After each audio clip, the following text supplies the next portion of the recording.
உங்களோட வாழ்க்கைய உங்களை தவிர உலகத்துல எல்லாரும் முடிவு பண்ணிட்டு இருக்காங்க.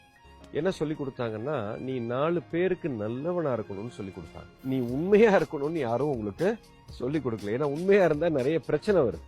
அதாவது நாம எப்பவுமே ஒரு டெசிஷன் எப்படி எடுக்கிறோம் லைஃப்ல அப்படின்னா, பணத்தை அடிப்படையாக கொண்டே எடுக்கிறோம். இமீடியட்டா எனக்கு இந்த பணம் இதுல வருது அப்படின்னா இந்த செயலை செய்யறதுக்கு நீங்க தொடங்கிடுறீங்க. ஆனா உங்க ஹார்ட் அப்படி சொல்லாது. இப்ப என் மனசு ஒண்ணு சொல்லுது, ஆனா அதை செஞ்சேன்னா இமீடியட்டா எனக்கு பொருளாதாரம் வராது. இப்போ பயம் வருகிறது. இப்போ நீங்க என்ன பண்றீங்கன்னா, இதை செய்யறதுக்கு பதிலா இதுல போய் செட்டில் ஆயிடுறீங்க. இங்கேதான் மனிதன் தவறு செய்கிறான்.